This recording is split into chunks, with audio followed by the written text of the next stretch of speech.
Hi everyone. Today I'm going to be showing you how to do cast in place faceted sapphires. I've already done a video before, but it wasn't great at showing the detail, so I'm going to try again so you guys can actually see inside the flask and see some detail. So I'm going to be using faceted sapphires. When you do cast in place, your stones have to be of a 7.5 hardness on Mohs hardness scale or higher. So the higher on the scale, like your sapphires are a 9, your rubies are a 9, your diamonds are a 10, they're pretty much guaranteed to work without shattering. Although if you've got inclusions in your stones or they're lower quality, they can break. So garnets are on the list where you can cast them in place, but being lower on the hardness scale, you've got more chance of them breaking. So I tend to stick to the things that I have more success with, which is sapphires, rubies, and diamonds. So if you'd like to practice at home, maybe don't jump straight into sapphires and rubies and diamonds because it can get quite expensive. So practice on CZs or synthetic sapphires. They're really affordable. They're really pretty. And if they do break, you're not flushing a heap of money down the drain. Because I've made that mistake of purchasing some pretty expensive stones and then they break and I just feel the money leaking out of me. So I'm going to be using a vertical flask for this video. I find if I'm doing rings and cast in place faceted stones, the vertical flask works better for me. So that's the one I'll be using today. Well, I guess let's get into it. Alright, so I'm using my vertical flask. It was a horizontal flask and all I've gone and done is cut a hole in it so that now it's a vertical flask. So anybody who has a horizontal flask can do this. Alright, we start with our male side, the side with the exposed lip. We always start with that by putting it face down, so lip side down, and pack it from behind.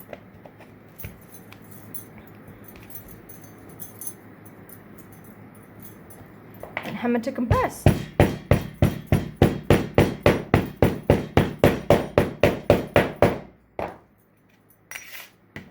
Take off all that extra clay. If you're worried about these cracks, you can fill them in.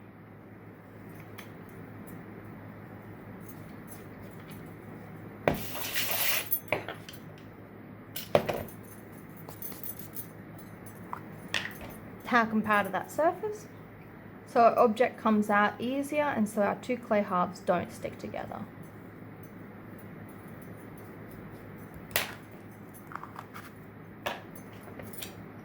This ring here, I'm going to push it in fairly deep because I have quite a complicated design, well, a complicated stone layout to place inside of this, and it's just going to be so much easier if I can place it all on one wall instead of, you know, half the stones on this side and half on the female side. I'm going to try and place them all in just the one side.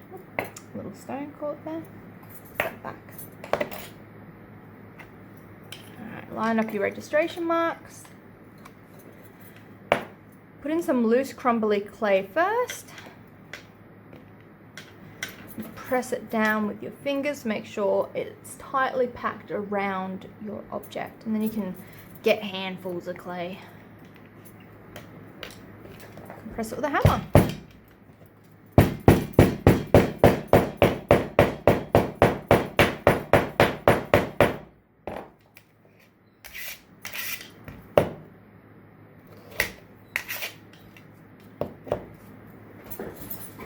Your hand's gonna get real dirty. So wear something like your yard clothes so you can just wipe your hands on them. Alright, let's open this up, nice and gentle. Let's get this ring out.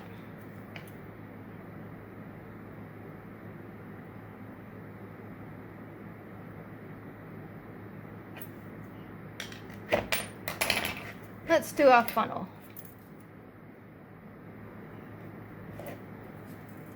So at this point, if you've only used horizontal flasks, you'll notice a big difference with the vertical flask. You're doing your funnel and your hole really differently. I'd almost say easier, but you do have a much bigger sprue to cut off when you do it this way.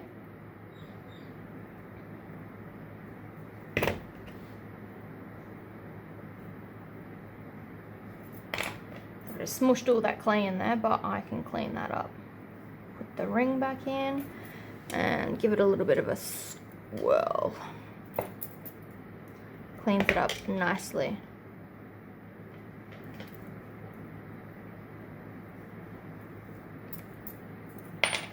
Alright, let's place stones. I'm going to place them on this male side because the ring impression is a lot deeper. So if you can see that, it's much deeper, which means I've got more of this vertical wall to place stones in. And knowing that I'm using quite a tricky stone layout, that's going to be very helpful. Alright, so I've got my little faceted sapphire. I should get my pawpaw ready.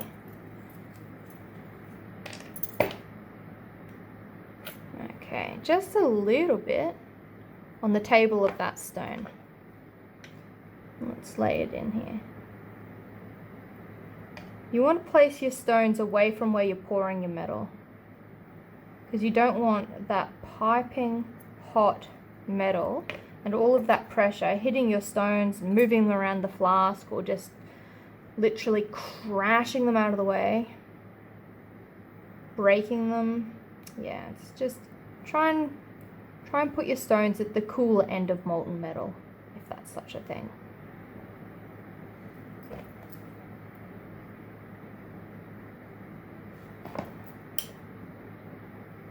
Now I'm not putting much pressure on these little stones. I'm giving them a little bit of a push just to make sure that they're kissing that clay, that vertical clay wall, but I'm not putting much pressure on them because I don't want to push them too deep into that clay. If I push them into that clay too much, then in the silver version they're going to just be sitting on top of the silver and pop out. You want to be able to see the girdles of your stones. If you can see the girdle of your stone, it means the silver can wrap around it. If you can't see the girdle and it's been pushed down into the clay, it means the silver can't hold on to your stone and the stone will pop out of your silver version. And working with very, very tiny stones like I am, there's not very much room for error. I mean, there's a lot of room for error and not very much room for success. Alright, my marquee. So I'm working on a prototype for a potential custom I'm doing.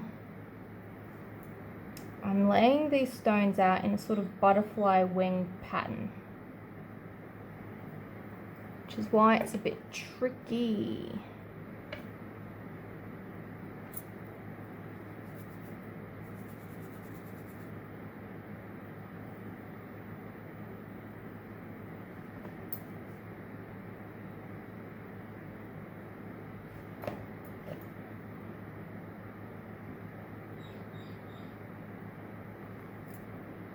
He just fell in there, didn't he? Got to have a lot of patience and a steady hand. So make sure you haven't had 5 coffees when you're about to attempt this.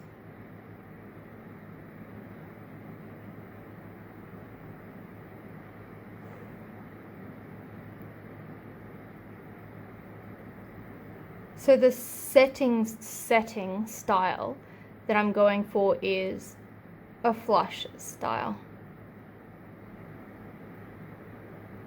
So like, sort of like hammer set, but cast in place. No claws, no grains.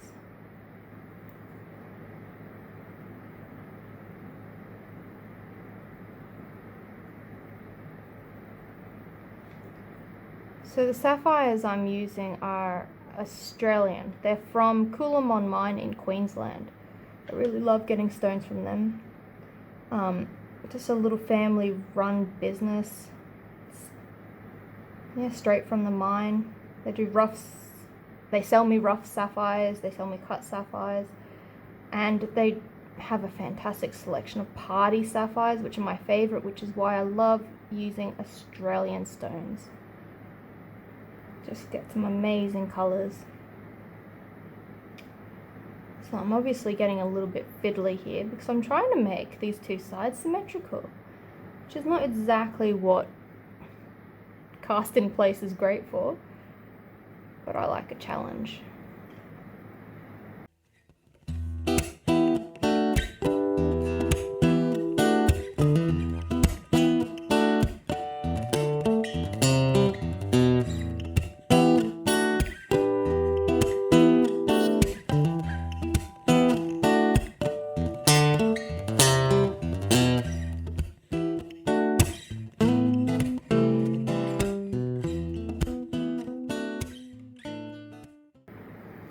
Alright, I'm going to stop fussing and hope that's going to be good enough.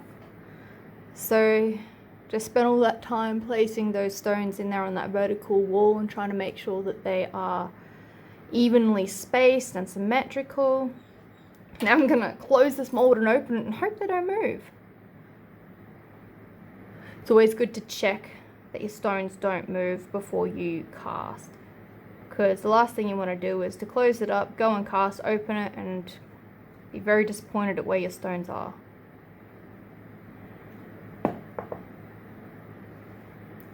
Gentle, gentle, open it up again.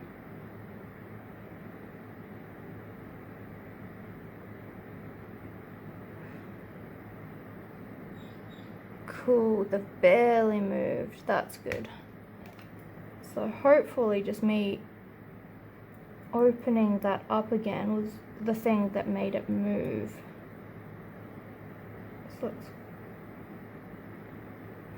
Alright, let's do some air vents and cast this, and then cross our fingers and cross our toes.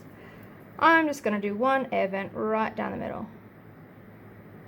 Make sure it's poking out. It's always a good idea to open it up, make sure it absolutely is there and doesn't get closed up. Alright, gentle, gentle, close it up, and then let's cast. Safety glasses should be on. LPG gas, ignite it, and then introduce some oxygen. And you want a really big, angry, aggressive flame. Use your size 7 tip if you've got a size 7 tip. I've modified my size 6 tip. It means I just drilled the hole out a little bit. So I'm just melting down a whole heap of scrap. I actually think I've got too much metal in there for what I'm doing, so I might just take that bit out. How do I know how much metal I need? I get really good at guessing. So I guess how much I need and then I double it. It's always a good idea to have extra metal because that extra force and weight pushes your silver into the flask and fills that design.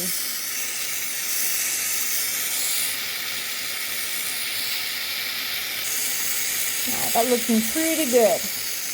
That's rolling around nicely, quite liquidy. It's got a really nice clean surface, like a mirror finish, or looks like mercury. Alright, so I'm going to bring that crucible up against the flask.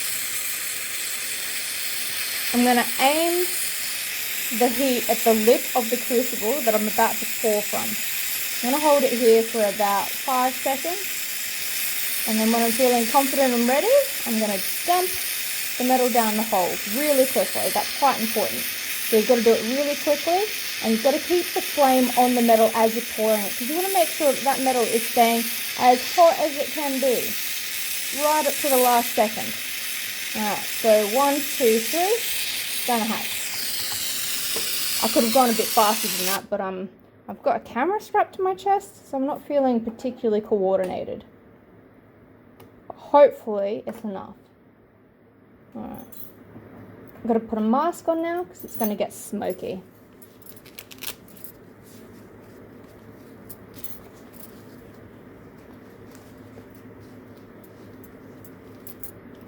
Okay, so at the moment this flask is nice and cool and I cannot open it. Well, I can touch it and open it. If I was to leave this to sit for about 3 minutes, the heat would disperse through the clay, through the aluminium flask, and I wouldn't be able to touch it.